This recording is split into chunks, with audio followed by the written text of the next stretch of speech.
Dear Chairman Liu Zhenya, guests, experts, friends, realizing clean development, protecting the environment, adjusting energy consumption is the way to address the root cause, to make coal cleaner and to use more natural gas are two important measures to achieve these targets.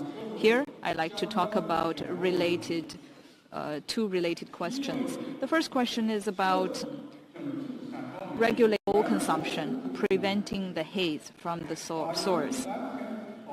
To win the battle for preserving blue sky is the key for pollution prevention and control. Burning coal emits lots of CO2, SO2, and NOx and smoke. This is the main cause for smog. Reducing coal consumption and use it cleanly is the key.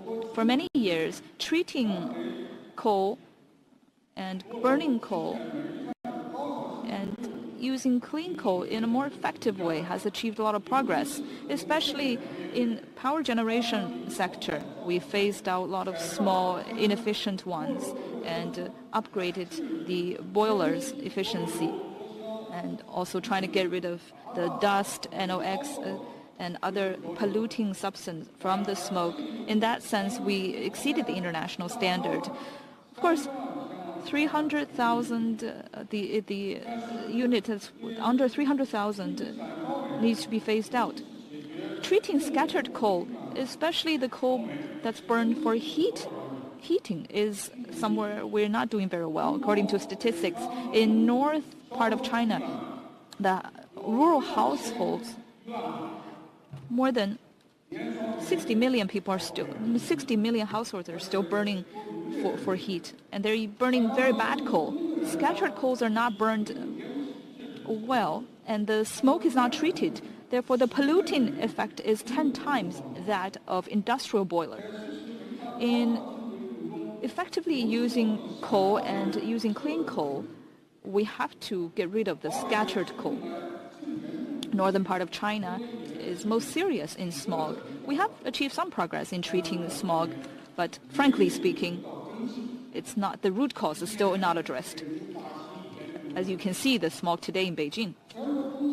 The worst air quality cities out of the 10, 6 are in Hebei province. The other ones are in Shandong, Shanxi, and Henan. If you look at Hebei, for instance, they burn about 300 million tons of coal. 1/3 is used for power generation, one-third used for construction, and 1/3. And then scattered coal is a smaller percentage as well. Hebei accounts for 4.3%. Coal consumption accounts for 8.2%. So the intensity of coal use there is 2x the national average, especially with a lot of scattered coal. They're very their households burning and small boiler burning of the coal. If we address the root cause, in 2017, Beijing-Tianjin area, 26 plus 2 cities, so 28 cities including Beijing-Tianjin, are trying to treat the scattered coal burning. They're trying to push for coal to gas and coal to electricity transition. Every city has to finish retrofitting 50,000 to 100,000 households, reducing pollution by 15%. Government will subsidize that process. According to some numbers, before 2017 winter, Beijing, Tianjin, and Hebei area finished about 1 million household retrofitting. Addressing the root cause is the right way to go. But in the process of implementing this policy, we didn't realize there are not enough natural gas to be burned, and so more things are converted but not enough natural gas supplied. In Hebei province, there are 2 million households retrofitted. Shanxi retrofitted 1 million households.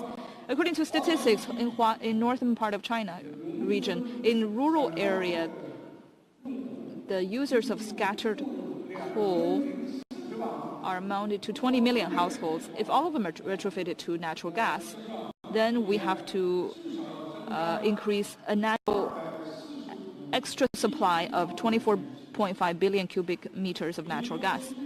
And all of them have to be used in the winter, so there should be storage and pipeline supplying to these households. So that means we have to recycle the use of natural gas and to electricity. Last year, 1.9 million households use of electricity. And the northern part of China probably can be much more reduced. Secondly, we have to use natural gas and connecting China with international supplies. Natural gas is a type of clean energy. Replacing coal with gas means we have to get enough natural gas. In China, we have a lot of natural gas resources. Here's the table. Take a look. The normal natural gas is 52 trillion cubic. Shale gas is 25 trillion cubic meters. Coal bed gas, 37 trillion cubic meters. Combustible ice. If you only look at the northern part of South China Sea, on the continental slope, it's about 18.6 billion. But if you use natural gas equivalent, it's about 25 trillion cubic meters. So there is enough in China. 14 consecutive years in China, the explored natural gases every year is about billion cubic meters, and last year it was 8 billion. But it was hard to explore, invest more, and improve the technology of exploration over the past years with the glass paddle, but we need more than that. Here, last was 148. It's a growth of 8.2, but the need is 230 billion. So the need outpaced the production. 2020, our production can probably increase to 245 billion. This includes shale gas and bed gas, but the demand is 380 billion cubic meters. So we have to import a lot more. Last year, in terms of, we imported 100 billion cubic meters, which is a 26% increase. 39% of natural gas is imported. Last year it was 39%. So it's increasing steadily. On the land, we import from Turkmenistan, Russia, and Myanmar. We also ship from the sea route from Qatar, Australia, Indonesia, and Malaysia.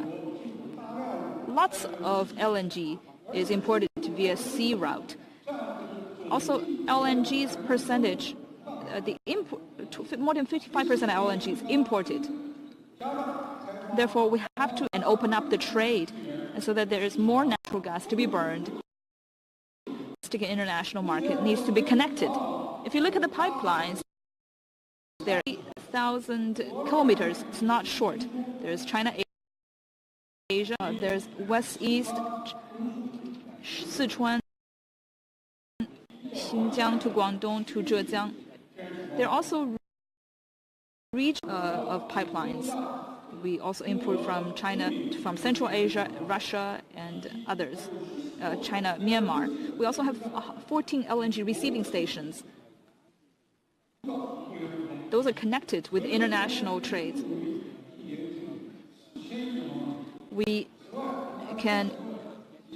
There are 400 billion cubic meter throughput, and we also have good peak shaving ability because of the storage abilities. By the 13th five-year plan, we will build China-Russia East Phase, West to East Phase 3, Shanxi to Beijing Phase 4, and Xinjiang, Guangdong, Zhejiang line. These are all natural gas pipelines. We'll also add a few LNG receiving stations and underground storage facilities. By that time, there will be 100,000 kilometers of pipelines. And there will be 480 billion cubic meters of throughput ability, from engineering design to management to HR levels. We're improving. Some of them are cutting edge on the international. We design we design digitally the pipelines, and also compressors are also upgraded. The operation management and numbers are collected smartly. Safety and risk control are also being improved. So it's become digitized, smarter, and networkized. In One Belt One Road, there will be more energy international interconnection of pipelines so that countries can win-win in this situation. Thank you.